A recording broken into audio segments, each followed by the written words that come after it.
Sabe que grande parte dos meus vídeos é como se fosse um recado pro meu eu do futuro, porque eu sei que eu vou ver de novo esse vídeo, eu vou lembrar, vou pensar em alguma coisa e vou ver o quanto que eu não sabia naquele momento, e isso vai me conectar, então às vezes eu falo aqui, eu crio pontes comigo mesmo no futuro.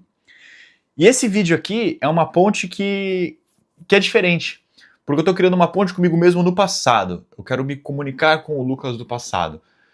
O Lucas no passado, ele tá vivendo um momento onde ele trabalha mais de 12 horas por dia, 7 dias por semana, e aquilo parece que não vai ter fim.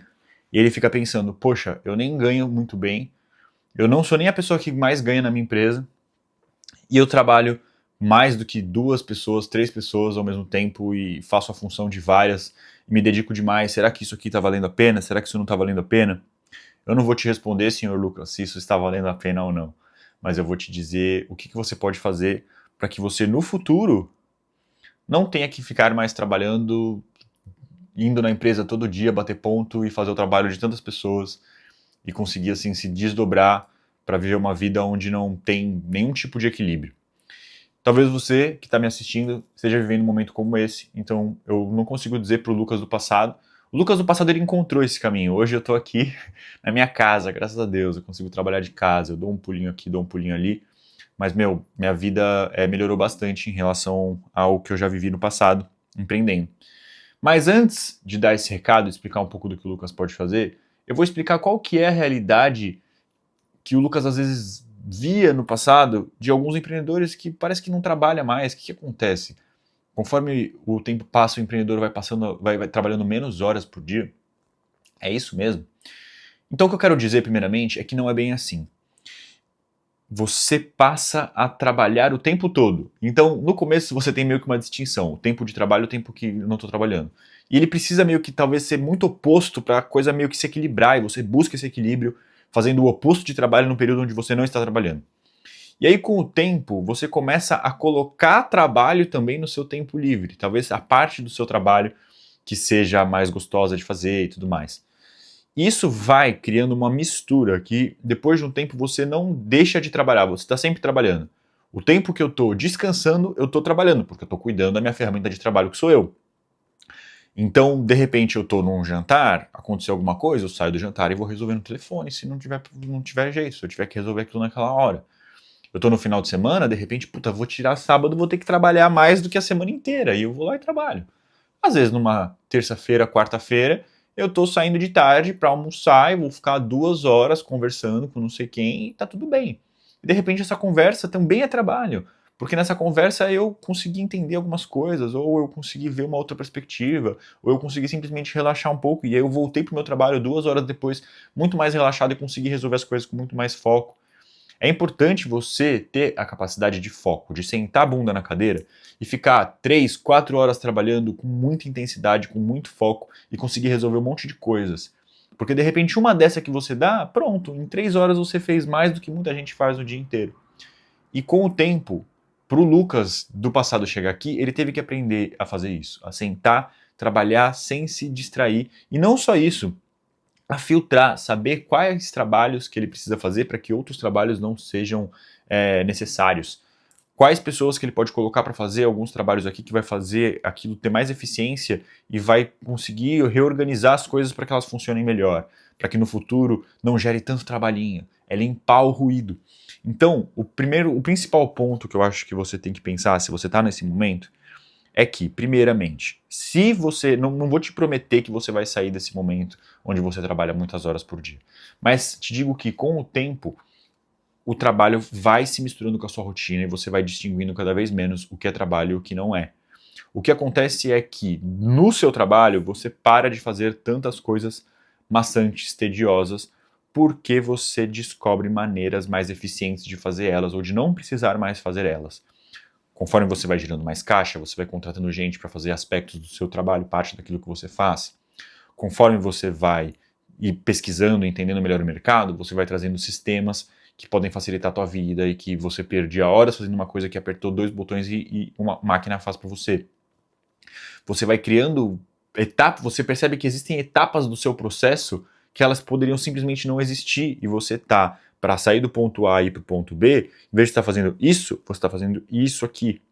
Só que você só vai conseguir ter todas essas sacadas se você estiver, primeiro, sempre estudando, sempre tentando, sempre se dedicando, sempre buscando maneiras de ser melhor.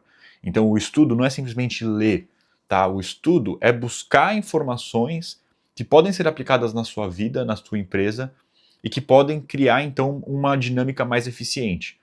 É o tempo inteiro, desde olhando para outras empresas, vendo como que outras pessoas fazem, às vezes de outras áreas, como que elas resolvem os problemas delas, ou mesmo estudando, mesmo academicamente, que seja, pegando o chat GPT e conversando, você precisa estar maquinando. Conforme você vai delegando e vai deixando, vai trazendo pessoas, vai gerando caixa e vai colocando pessoas para fazer parte daquilo que você faz, você vai se libertando ali, você vai criando um tempo livre. Só que esse tempo livre, ele não é livre. Ele é livre para você fazer outra coisa que é importante, que muitas vezes é aprender, é testar, é de repente ver se uma coisa funciona, é parar e participar de um evento que seja. Eu não sou muito de participar de eventos, mas tem muita gente que participa e que às vezes tem uma sacada no evento que faz toda a diferença, entendeu? É você estar, na verdade, cuidando de você mesmo, para você estar bem, porque você tem uma reunião que ela é muito importante. Então você precisa descansar antes daquela reunião. É você saber que quando você não está com raiva, não está estressado, você lida melhor com as coisas. Então é você descobrir maneiras de você não estar tão estressado. Talvez seja você praticar uma luta, é o que eu tenho feito e tem me ajudado bastante. Isso faz com que eu tenha reações melhores. Se eu tenho reações melhores, eu acabo tendo resultados melhores dentro do meu trabalho. Então você sai do ponto onde você gasta muita hora trabalhando e você tem o tempo livre que você faz o que você quer, e você passa a entender que você é a principal ferramenta de trabalho, e que você se cuidar, tudo que acontece com você faz parte do trabalho. E você vira meio que o seu trabalho mesmo. Eu acho que existe uma próxima etapa onde daí você começa a criar, realmente você volta para ter uma identidade que é esse trabalho que ele é mais holístico, que ele não é tão operacional, ele é estratégico, mas ainda assim você busca momentos que pareçam cada vez mais que você não está trabalhando. Só que esses momentos acabam sendo tão valiosos que eles acabam se tornando parte do trabalho. Uma coisa meio louca, tá? Mas vamos lá. Então, isso vai acontecer. Você pode caminhar nesse sentido desde que você esteja sempre se questionando, sempre fazendo a pergunta e sempre tentando melhorar e criar maneiras mais eficientes e mais inteligentes de fazer as coisas. Tentando limpar o ruído, ver o que é essencial. Lembra sempre do que é o mais importante na sua empresa. Basicamente, a grande parte das empresas tem que vender mais e reter clientes. Vê o que não tem nada a ver com isso. O que é burocracia, o que é processos ali, coisas que não tem a ver com isso. Não se concentra com isso. Se isso precisa ser feito, contrata alguém para fazer e se reportar a você.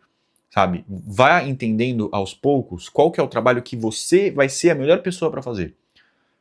Para isso você precisa se conhecer. Você precisa saber quais são suas maiores capacidades e quais não são também. Eu, por exemplo, eu aprendi a organizar a parte de números, finanças bem, porque eu tive que organizar e, enfim, eu aprendi, não digo assim bem, porque tem gente que é muito boa nisso, mas porque eu precisava no momento foi bom o suficiente. Mas, quando eu pude, eu contratei uma pessoa para fazer isso. Por quê? Porque eu sei que esse não é o meu lance.